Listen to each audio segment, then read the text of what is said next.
Hi friends, അസ്സലാമു അലൈക്കും. Welcome back to my channel.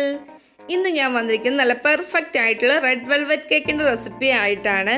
ഒരുപാട് പേര് റെക്കമെൻഡ് ചെയ്ത റെസിപ്പിയാണ് red velvet cake. Red velvet cake ഉണ്ടാക്കിയിട്ട് റെഡ് കളർ കിട്ടുന്നില്ല, അതുപോലെ തന്നെ ആ കേക്കിന് റെഡ് വെൽവെറ്റ് കേക്കിൻ്റെ ആ സ്ട്രക്ചർ ഉണ്ടാവുന്നില്ല. ആ ഒരു റെസിപ്പി ഒന്ന് പറഞ്ഞു തരുമോ, നിങ്ങൾ എങ്ങനെയാണ് തയ്യാറാക്കുന്നത് എന്നെല്ലാം ചോദിച്ച് ഒരുപാട് സംശയങ്ങളും ഒക്കെ ആയിട്ട് ഒരുപാട് പേരെന്നോട് കമൻസിലൂടെ അറിയിച്ചിട്ടുണ്ട്. അപ്പോൾ അവർക്കെല്ലാം ഉള്ളൊരു മറുപടി ആയിട്ടാണ് ഈ റെഡ് വെൽവെറ്റ് കേക്ക് ഉണ്ടാക്കുന്നത്. അതുപോലെ തന്നെ നിങ്ങൾ ശ്രദ്ധിക്കേണ്ട ഒരു കാര്യം, ഇതേ മെഷർമെൻറ്റിൽ ഞാൻ പറയുന്ന അതേപോലെ തന്നെ ഫോളോ ചെയ്ത് ഉണ്ടാക്കുകയാണെങ്കിൽ നിങ്ങൾക്കും ഇതുപോലെ തന്നെ പെർഫെക്റ്റ് ആയിട്ടുള്ള റെഡ് വെൽവെറ്റ് കേക്ക് തയ്യാറാക്കാൻ പറ്റും. അപ്പോൾ നമുക്ക് എങ്ങനെയാണ് തയ്യാറാക്കുന്നത് നോക്കാം.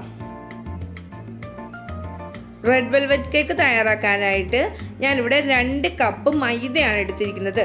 മൈദ എടുക്കുമ്പോൾ ഓരോ കപ്പ് എടുത്തിട്ട് മേൽഭാഗം കറക്റ്റായിട്ട് വടിച്ച് കളഞ്ഞതിന് ശേഷം മാത്രമേ എടുക്കാവുള്ളൂ. അങ്ങനെ 2 കപ്പ് ഫ്ലോറ്, നോർമൽ ഫ്ലോറ്, അതുപോലെ തന്നെ 8 മുട്ട എടുത്തിട്ടുണ്ട്. നോർമൽ സൈസ് മുട്ടയാണ് 8 മുട്ട.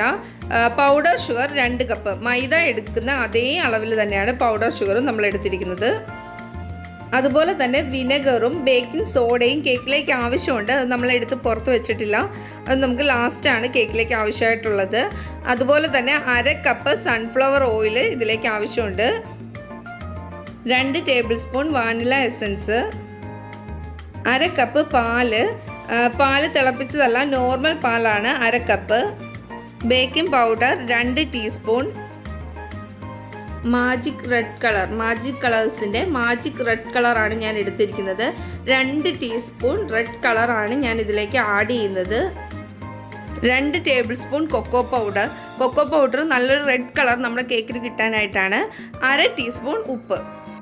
ഞാനിവിടെ 2 കിലോ റെഡ് വെൽവെറ്റ് കേക്കിനുള്ള ഇൻഗ്രീഡിയൻസ് ആണ് പറഞ്ഞത്.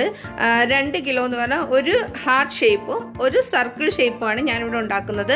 ഓർഡർ ഉണ്ട്, അതിനായിട്ട് ഉണ്ടാക്കുന്നതാണ്. അപ്പോൾ നിങ്ങൾക്കും കൂടെ കാണിച്ചു തരാമെന്ന് വിചാരിച്ചു. ക്ലീൻ ആയിട്ടുള്ളൊരു ബൗൾ എടുത്ത് അതിലേക്ക് ഒരു അരിപ്പ് വെച്ച് കൊടുത്തിട്ടുണ്ട്. ആദ്യം നമുക്ക് ഡ്രൈ ഇൻഗ്രീഡിയൻസ് ഒക്കെ അരിച്ചെടുക്കാം. നമ്മൾ എടുത്തു വെച്ചിരിക്കുന്ന 2 കപ്പ് മൈദ നമുക്ക് ഇതിലേക്ക് ഇട്ട് കൊടുക്കാം. 2 ടീസ്പൂൺ ബേക്കിംഗ് പൗഡറും കൂടി ആഡ് ചെയ്യാം. 1/2 ടീസ്പൂൺ ഉപ്പും 2 ടേബിൾ സ്പൂൺ കൊക്കോ പൗഡറും കൂടി ചേർത്ത് നമുക്ക് നന്നായിട്ടൊന്ന് മിക്സ് ചെയ്തെടുക്കണം. എന്നും പറയുന്നത് പോലെ തന്നെ ഹാൻഡ് വിസ്ക് ഉണ്ടെങ്കിൽ ഒരു തവണ അരിപ്പയിലൂടെ അരിച്ചെടുത്തിട്ട് ഹാൻഡ് വിസ്ക് വെച്ച് നന്നായിട്ട് മിക്സ് ചെയ്തെടുത്താൽ മതി. ഹാൻഡ് വിസ്ക് ഇല്ലാത്തവർ 3 തവണ അരിപ്പയിലൂടെ അരിച്ചെടുക്കണം. എന്നാൽ മാത്രമേ നമ്മുടെ ഡ്രൈ ഇൻഗ്രീഡിയൻസ് ഒക്കെ നന്നായിട്ട് മിക്സായി കിട്ടുകയുള്ളൂ.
കഴിയില്ല. അതുകൊണ്ട് നമ്മൾ നേരത്തെ മാറ്റി വെച്ച റെഡ് കളറും കൂടി ഒന്ന് ഒഴിച്ചു കൊടുത്ത് നമുക്ക് നന്നായിട്ടൊന്ന് മിക്സ് ചെയ്തെടുക്കാം. ഇങ്ങനെ നമ്മൾ രണ്ടാമത് ഈ ഹാഫ് മാറ്റി വെച്ചത് ഒഴിക്കുന്നത് നല്ല പെർഫെക്റ്റ് കളർ കേക്കിന് കിട്ടാനായിട്ടാണ്.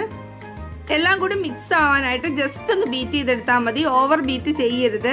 അതുപോലെ തന്നെ പ്രത്യേകം ശ്രദ്ധിക്കേണ്ട ഒരു കാര്യം, നമ്മൾ എപ്പോൾ കേക്കിന് ബീറ്റ് ചെയ്താലും ബീറ്റർ 1-ലിട്ട് മാത്രമേ ബീറ്റ് ചെയ്യാവുള്ളൂ. ഫ്ലോർ ഇടുന്നതിന് മുമ്പ് ഹൈ സ്പീഡിലിട്ട് ബീറ്റ് ചെയ്യാം. ഫ്ലോർ നമ്മൾ യൂസ് ചെയ്ത് കഴിഞ്ഞാൽ പിന്നെ 1-ലിട്ട് മാത്രമേ ബീറ്റ് ചെയ്യാവുള്ളൂ. അങ്ങനെ നമ്മുടെ കേക്കിൻ്റെ ബാറ്ററിന് ഒരു പെർഫെക്റ്റ് റെഡ് കളർ കിട്ടിയിട്ടുണ്ട്. നിങ്ങൾക്ക് കാണാൻ പറ്റുമല്ലോ അല്ലേ, നല്ലൊരു പെർഫെക്റ്റ് റെഡ് കളറാണ് കിട്ടിയിരിക്കുന്നത്. ഇനി ലാസ്റ്റ് ഒരു സ്റ്റെപ്പ് എന്ന് പറയുന്നത്, ഞാൻ ക്ലീൻ ആയിട്ടുള്ള ഒരു ചെറിയ ബൗൾ എടുത്തിട്ടുണ്ട്. ഇതിലേക്ക് 1.5 ടീസ്പൂൺ വിനെഗറും, നമ്മൾ നേരത്തെ വിനെഗർ മാറ്റി വെച്ചായിരുന്നു, അത് നമ്മൾ ഇതിലേക്ക് ഇതുവരെ യൂസ് ചെയ്തിട്ടില്ല. അപ്പോൾ ഇത് 1.5 ടീസ്പൂൺ വിനെഗർ ഞാൻ ഈ ബൗളിലേക്ക് ഒഴിച്ചു കൊടുക്കുകയാണ്. ഈ ബൗളിലേക്ക് തന്നെ 1 ടീസ്പൂൺ ബേക്കിംഗ് സോഡയും ഞാൻ ഇട്ട് കൊടുക്കുകയാണ്. ഈ ബേക്കിംഗ് സോഡയും വിനെഗറും കൂടെ കൂടുമ്പോൾ നല്ല പതഞ്ഞ് വരും, രണ്ടും കൂടി ചേരുമ്പോൾ നല്ല പതഞ്ഞ് വരും.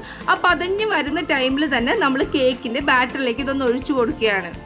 ഒരു സ്പാച്ചില ഉപയോഗിച്ച് മിക്സ് ചെയ്തെടുക്കാം.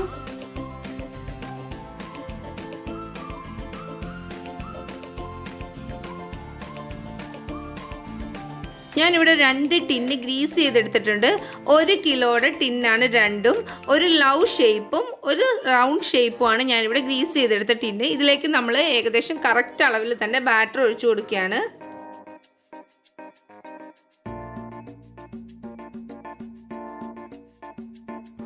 ഇതിൻ്റെ ഉള്ളിലുള്ള എയർ ബബിൾസ് ഒക്കെ പോകാനായിട്ട് ഞാനൊരു ബാംബൂ സ്റ്റിക്ക് എടുത്ത് ജസ്റ്റ് ഇങ്ങനെ ഒന്ന് ആക്കി കൊടുക്കുന്നുണ്ട്. നമ്മുടെ കേക്കിൻ്റെ മേൽഭാഗം പൊന്തിപ്പോവാതെ ഒരേ ലെവലിൽ കിട്ടാനായിട്ടാണ് നമ്മൾ ഇങ്ങനെ ചെയ്യുന്നത്. ഓവനിലാണ് നമ്മൾ കേക്ക് ബേക്ക് ചെയ്തെടുക്കുന്നത്. 160 ഡിഗ്രി ടെമ്പറേച്ചറിൽ ഡബിൾ കോയിലിൽ 45-50 മിനിറ്റ് നമുക്ക് ബേക്ക് ചെയ്തെടുക്കാം. അങ്ങനെ നമ്മുടെ റെഡ് വെൽവെറ്റ് കേക്ക് റെഡിയായി കിട്ടിയിട്ടുണ്ട്. എല്ലാവർക്കും ഈ റെഡ് വെൽവെറ്റ് കേക്ക് ഇഷ്ടപ്പെടും. അത്രയ്ക്ക് സോഫ്റ്റുമാണ്, അതുപോലെ തന്നെ നല്ലൊരു റെഡ് കളറുമാണ് നമ്മുടെ കേക്കിന്. ഇനി ഇങ്ങനെ ഒന്ന് തയ്യാറാക്കി നോക്കൂ. ഒരിക്കലും റെഡ് വെൽവെറ്റ് കേക്ക് ശരിയായില്ലെന്ന് ആരും പറയില്ല. അപ്പം നിങ്ങൾക്ക് എല്ലാവർക്കും എൻ്റെ ഈ റെസിപ്പി ഇഷ്ടപ്പെട്ടെന്ന് വിചാരിക്കുന്നു. എല്ലാവരും ട്രൈ ചെയ്ത് നോക്കണം. അഭിപ്രായം കമൻറ്റ് ബോക്സിൽ ആഡ് ചെയ്യണം.